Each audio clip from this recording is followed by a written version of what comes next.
Pode ter certeza que Ele é Deus de resposta. Às vezes esquecemos. Vamos para Marcos, capítulo 5, versículo 21. Ele é Deus, não deixou de ser Deus. Marcos é o segundo livro do Novo Testamento. Marcos, capítulo 5, versículo 21. E passando Jesus outra vez num barco para o outro lado, ajuntou-se a ele grande multidão, e ele estava junto do mar.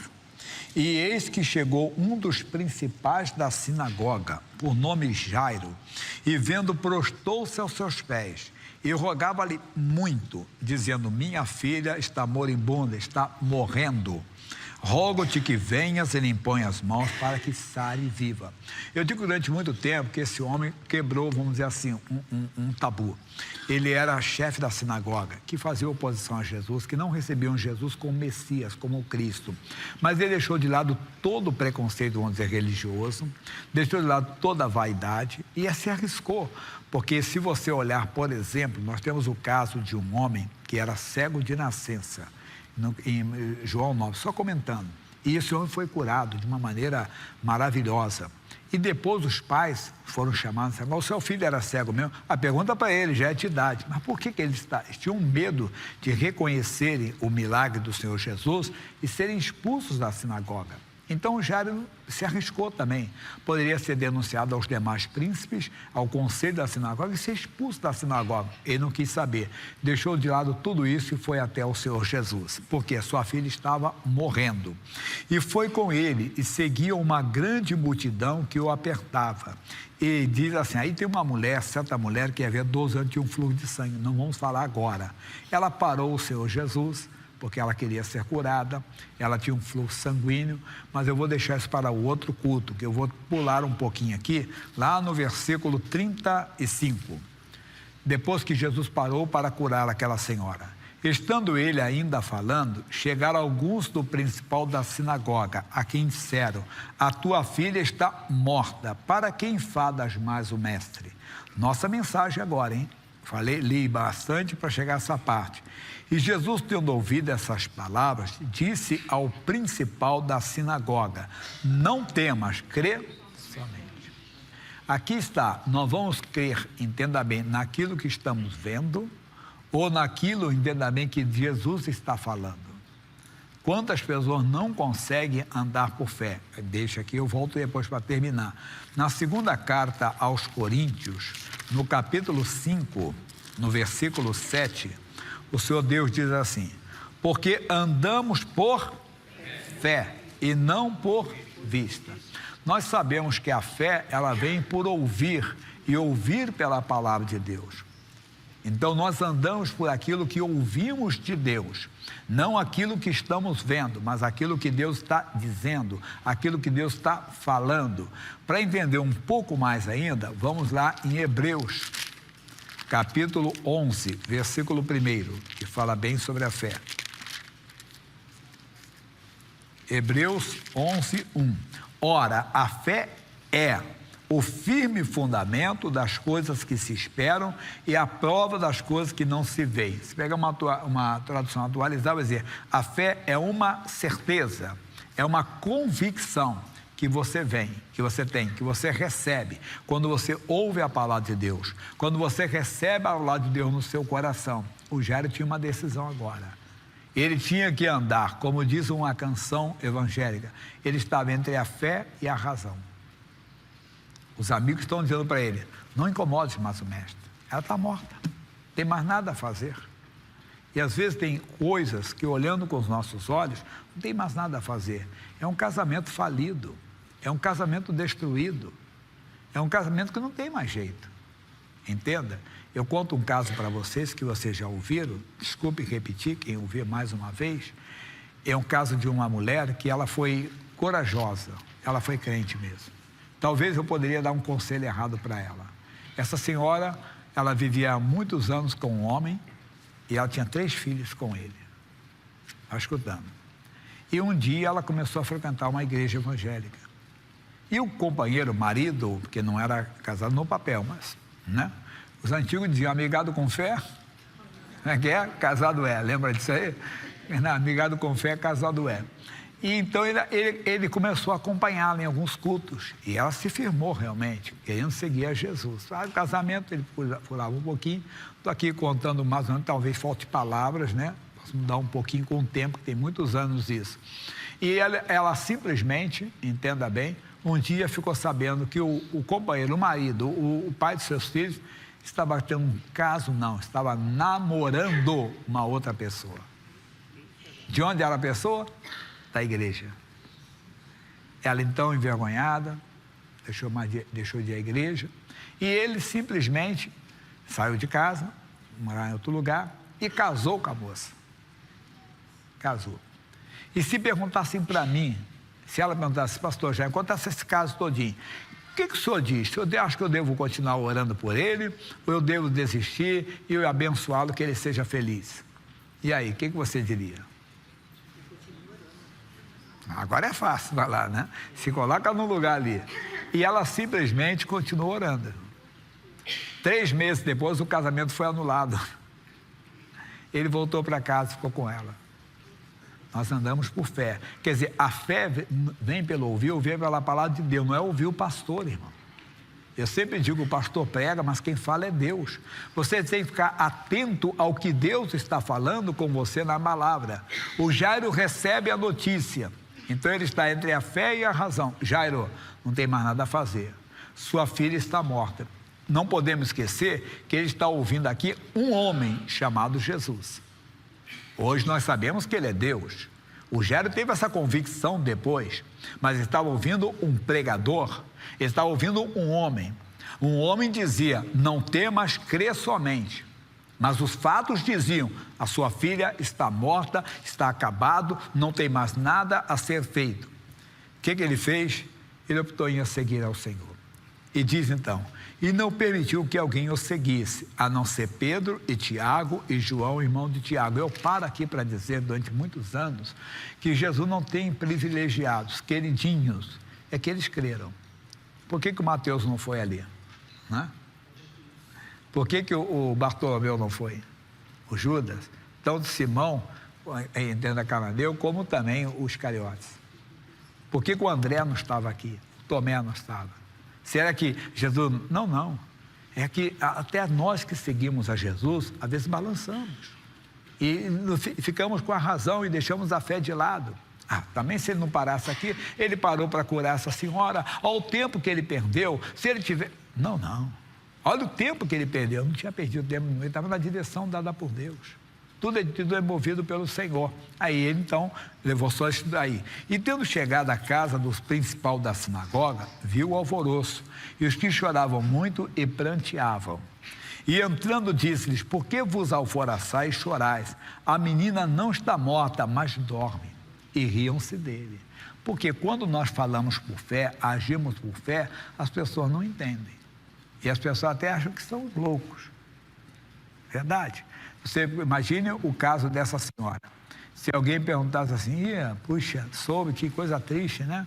Mas o seu marido ou ex-marido, o seu pai dos seus filhos casou hoje, eu fiquei sabendo, que tristeza. Mas eu estou orando e Deus está fazendo a obra. Você está doido, nem casou agora, até o irmão. Ou outro caso, quando você começa a falar algo profundo agora, e riam-se dele. Por que riram dele? Porque Jesus falou aqui atrás, a menina não está morta, mas dorme. Deixa aqui, vamos a Romanos capítulo 4, versículo 17. O que diz Romanos 4, 17? Como está escrito, por pai de muitas nações te constituí, perante aquele no qual creu, a saber Deus, o qual vivifica os mortos, vamos lá, e chama as coisas que não são como se já fosse. Voltando para o Marcos, a menina não está morta, mas dorme. E eu pergunto, a menina estava dormindo ou estava morta? Morta. Então Jesus mentiu? Não. Ele está chamando a existência, as coisas que não são como se já fosse. Então somos nós, que às vezes alguém pergunta por um filho, vamos dizer que está numa prática pecaminosa. E seu filho? Está bem. Desculpa, mas eu vi ele assim, assim, assim. Não, meu filho é herança do Senhor, meu filho é uma bênção. Mas ele está praticando, mas o que ele está fazendo já está repreendido, que eu já coloquei na oração e Deus está agindo. Você está chamando à existência o que não existe ainda. Você está tomando posse da bênção. Mas vamos falar de você, que ora, imagine a perna, você está mancando. O que é isso aí? Não é nada não. Que não é nada, você está... Não, rapaz, eu já orei, Deus está agindo. Eu conto de uma verruga que eu tive aqui. Eu tinha que até sempre usava a camisa, às vezes até fechada, até no calor mesmo. E alguém, esse cara é crentão, muito fanático, só anda com a camisa fechada. Será que é pecado para ele andar de camisa aberta? Não, é porque aquela verruga, e até sangrava e tudo, a pessoa colocava o dedo, aventar assim, irmão Jaime, o que é isso? Ele dizia, é nada não. Eu disse, mas eu já orei, irmão, Deus está agindo. E para contar mais um caso sobre isso, nesse lado aqui onde eu estou colocando a mão, o meu pai teve um cistozinho, né? E ele operou. A minha irmã teve também e operou. E em mim também nasceu. Uma coisa genética, parece que eu orei, mas eu estava naquele auge da determinação e eu orei. Aí eu lembro que eu fui numa vigília, isso eu estou falando uns 30 anos atrás. Aliás, 30 não. 34, 35 fez que eu tem mais de 35 anos, né? E o irmão chegou, um pastor, e disse, irmão Jaime, o que é isso aí? Isso era um quisto, eu já orei. Ele, mas você deve ser fanático, isso é uma cirurgia simples, vai tirar, isso deve ser sebáceo, dar um médico, não é errado, pois eu já fui para outras situações. Mas só que eu estava movido por Deus, estava numa convicção. E ele falou, chegou a mexer comigo um pouco, não vou desistir não. Aí participei de uma vigília. Jesus está aqui, sabe da veracidade. Cheguei em casa, estou diante do espelho lá, aquilo, saiu, sumiu. Quer dizer, meu pai teve lugar, operou, minha irmã operou, Jesus me operou. Que não é pecado operar, não. Já fiz outra cirurgia de pele, eu fiz depois outra. Mas essa aqui, nesse caso, não. Eu tomei posse. Mas isso que eu quero que você, não é por emoção, é por fé. Quer dizer, não é por emoção, não é porque eu fui turrão. Não, porque Deus, repito, falei para vocês, em outro caso eu já fiz cirurgia, mas nesse caso aqui eu estava com a fé, a Deus tinha falado ao meu coração. Quando a palavra fala, dá aquela certeza, dá aquela convicção, segure, a bênção sua. Então Jesus chamou a existência o que não existia. Como eles não andavam por fé, eles riram e vão rir de você também, como riram de mim em muitas ocasiões, quando vão rir de você em outras ocasiões. Não ligue. Se você ficar nisso, você não vai tomar posse, você não vai conseguir assumir o que Deus tem. E ele, porém, ele tendo feito sair, tomou consigo o pai e a mãe da menina e os que com ele estavam, e entrou onde a menina estava deitada. E tomando a mão da menina, disse-lhe, Talitá cumi, que traduzido é, menina, a ti te digo. E logo a menina se levantou e andava, pois já tinha 12 anos, e assombraram-se com grande espanto. Eles não entenderam aquilo, como é que pode? Mas vem a revelação final dessa parte. E mandou-lhe expressamente que ninguém o soubesse. E disse-lhe que lhe dessem de comer. Uma coisa aparentemente meio contraditória.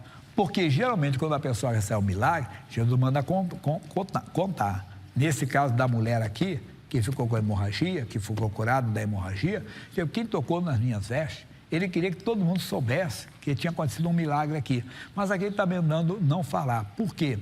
Reparem, Jesus mandou dar de comer. Isso aqui eu peguei uma vez, muitos anos também em revelação sobre isso. Quando começou, por exemplo, o movimento dos atletas de Cristo, e muitos jogadores de futebol estavam começando na fé ainda. Mas o pessoal começava a fazer uma exposição muito grande deles, né? Olha aqui, o fulano de tal se converteu, o fulano de tal agora é crente, o fulano de tal é evangélico. Mas muitos não eram meninos, eles tinham que comer, o que eles tinham que crescer, eles tinham que se fortalecer, e muitos davam testemunho, e as pessoas cobravam, que futebol, vai, aquele choque, de repente o cidadão ia dar uma pancada e falava o que não tinha que falar, e o pessoal, o crente. Não é mais ou menos assim? Porque a pessoa pode xingar 1000 vezes. Se você falar uma palavra feia para ela, o crente está com capeta no corpo hoje, hein? O crente está endemoniado hoje, é o crente, né? E começou muito isso, então eu entendi. E eu lembro foi em 1000, também, é bom você ter idade, você tem história para contar, né? Isso não é de cuidar, você não ficar tão velhinho, ficar contando demais. Manaus, fui visitar uma senhora, a igreja de Manaus, e uma senhora me deu um testemunho muito bonito. dela, né, na conversão, mas ao mesmo tempo contou um caso triste do esposo. Ela foi para a igreja e o esposo dela era uma pessoa ligada a uma religião, fazia essas operações, né, aí esquisitas aí essas operações aí esquisitas dentro da religião, ficava em transe lá e fazia as coisas. E ele ficou muito famoso, porque uma pessoa famosa da cidade, um grande empresário, fez uma hora de cirurgia com ele. Ele ganhou até um cargo na empresa desse homem. E ele, então, ela foi para a igreja, ela se converteu, e ele não, continuou na caminhada dele. Mas ele gostava de levá-la à igreja. E ele começou a pegar amizade com as pessoas da igreja, até que ele entrou na igreja. E até que ele, então, aceitou Jesus e se batizou. Aí o pastor, todo domingo quase, ela falou, pastor Jaime, parece que ele era estrela da igreja. Todo domingo ele tinha que dar testemunho, porque tinha que contar uma experiência de uma cirurgia que ele fez, não sei o quê. Tudo bem, todo dia. Bem, para encurtar, pastor Jaime, meu marido não tinha estrutura ainda. Ele foi se enchendo e acabou abandonando o evangelho. Quando ele manifesta com uma cobra. Fica. Aí ela tinha que expulsar. Mas por que eu estou falando isso? Tem casos que a pessoa tem que dar de comer, tem que se fortalecer para depois ela servir de um testemunho. Isso até para a igreja em geral. Porque quando nós estamos começando na fé, então tem pessoas que serão muito cobradas. É necessário alimentar essas pessoas. Aí tem essa parte aqui final, então. Ele mandou espécie que ninguém o soubesse e ele desse de comer. Toda pessoa curada, toda pessoa liberta, toda pessoa que teve um encontro com Jesus, que saiu da morte para a vida, tem que se alimentar para se tornar uma testemunha do Senhor.